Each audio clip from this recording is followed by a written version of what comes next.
Okay, so we're going to look a little bit at some of the elements of the story that you may not know about. Hopefully, this will help you have a visual idea, an impression of what you're reading. Let's get started with where we're talking about. It's the lower Niger River Delta. That's according to the book. But if you type that into Google Earth, you don't find that. So instead, we have to look for lower Niger River Basin Developed Authority. Otherwise, we're not going to find it. And when we do, this is where we're talking about. And it doesn't look like it looked back when this book was written, right? Or not in the intention of the book's setting. This is highly developed, obviously, uh, and it's changed quite a bit from the setting that we're reading about. However, first let's rearrange this because people are used to looking at Africa a certain way, so it makes sense. Okay, there's Africa. We're a long ways inland, hundreds of miles, maybe not 1,000 miles, but we're hundreds of miles inland, and yet there's still a heavy effect of trade with the coast. We're going to see that throughout some of the other elements today. And this whole area is tremendously affected. We have this picture is more or less a satellite view that's been enhanced by known maps of the world. The reason that this area is green as opposed to uh, this deserty color is this is the desert. This is the northern Africa where it gets very hot and dry, and this is further down where the rivers have formed and turned it into a wet area, very wet area down here. So that's another little bit about the geography. We're not talking about a hot, dry African area. We're talking about an area, although it is close to the desert, it could have some of it. It's heavily influenced by the rivers. So when we read about droughts and things like that, they're not unknown, but they're used to having a specific type of climate. Okay, moving on. Uh, the late 1800s Nigeria, that's what we're looking at before the arrival of missionaries. I don't have a way of getting you an image of that. This is an image of a river basin in Africa that doesn't look like it's got a lot of influence by people. But this particular one does not show a lot of heavy forest trees and things of that nature. This one just shows more open grasslands. Africa is a huge place, but what we're hearing from the novel later on is it sounds like there are definitely trees and lots of large growth, so this isn't quite fitting. This only fits some of the description.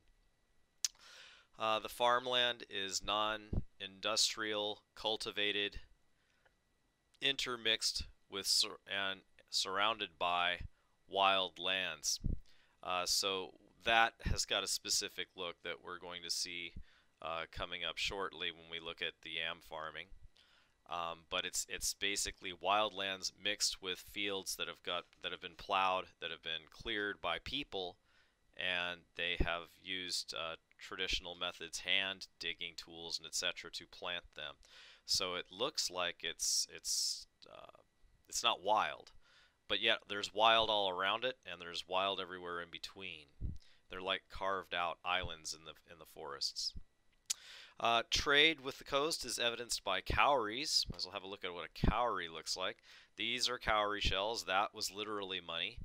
People on the coast could find them. They're very pretty. And they could take them in large bags and trade them for other goods to people who did not have them because, again, they were the money. They were very pretty. There was a strong presence of technology of unknown origins and manufacture. These people did not know where these things came from. They did not know what these things, how they were manufactured, but they certainly had them. There is going to be reference in this book to black powder guns. I would think probably the closest representation here is this second one. The guns of the time of the 1880s and 90s were much more modern than this, and also more unlikely to have gone that far into the interior of Africa through trade. It would have taken a while for them to get there, and certainly not the very best of best firearms would have been traded into the interior of Africa. Probably older ones and probably a little bit more beat up, something like that. Black powder gun, one shot, have to reload it, have to dump the powder down the barrel, etc., etc., and not necessarily always safe or consistent.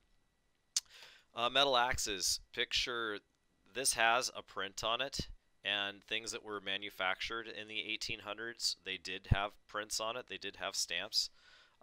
So something like this, it is possible that something like this, still a little bit rough hewn and beat up and not perfectly finished, might be able to make it into the interior of Africa.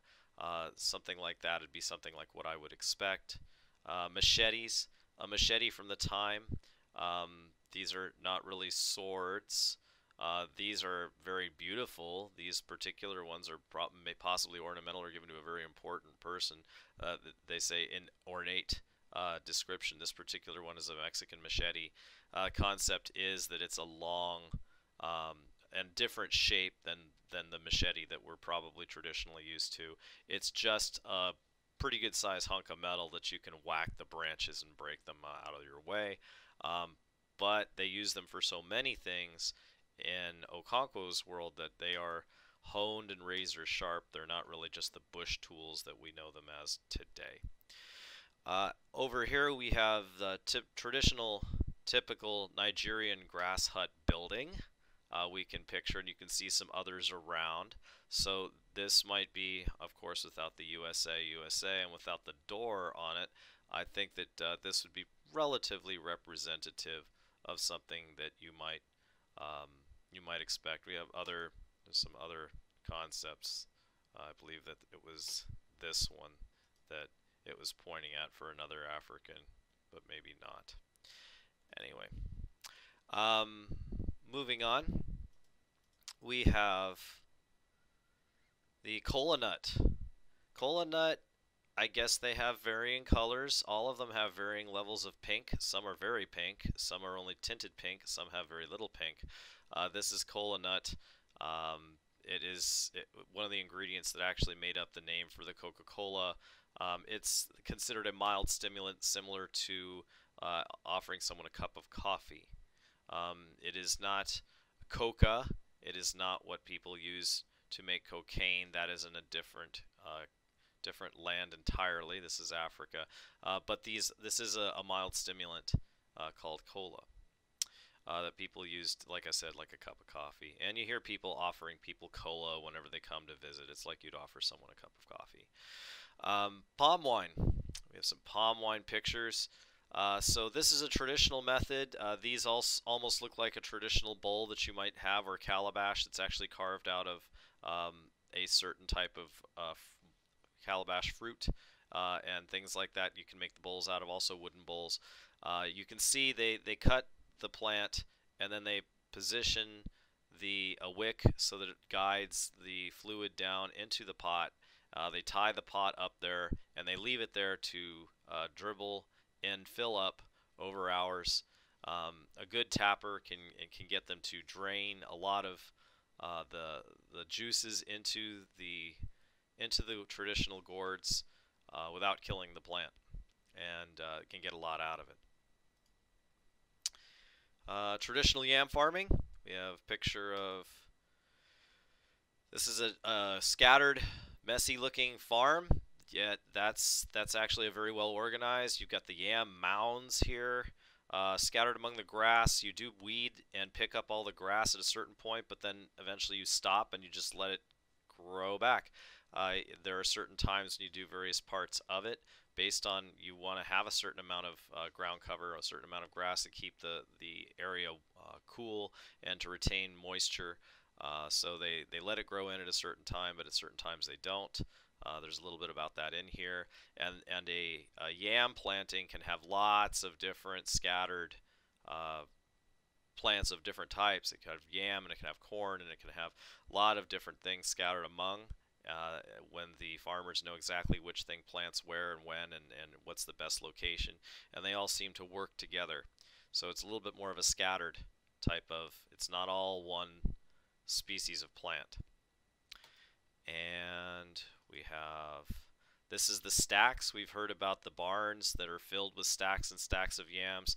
It would look something like this. I'm not this looks like these might be held in place by a string. I'm not sure if that's, I don't believe that to be traditional, but it looks like it's close to traditional, the way that they would be stored. Similar to potatoes, they can last for a year without refrigeration, just with their normal skin and just stored and dried. And this looks like a traditional farm that's got the forest, and it's got the cultivated, and it's got the clearing where they've cleared off the grasses, and then they've made their plants. It doesn't look like Africa because of too many palm trees. I did try to find a better picture of a traditional farm, but this was what I came up with. So imagine this without the palm trees and with other types of trees for the forest representation, and we've pretty much got it. The ogene is referenced in here.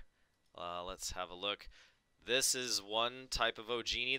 It's basically, ogene is a gong, and different sizes produce different sounds and do different things. So there's an ogene there. And let's see, we have another. On this Writing's not that easy, but Grammarly can help. This sentence is grammatically correct.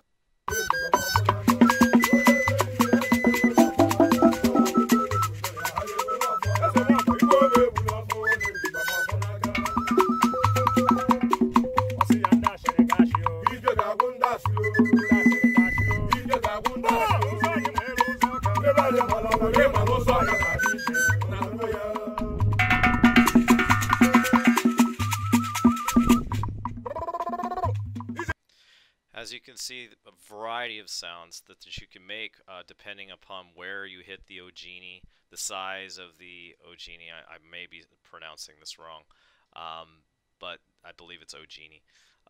The different sounds produced by it, and the one that is used for an announcement, it must be just a large one.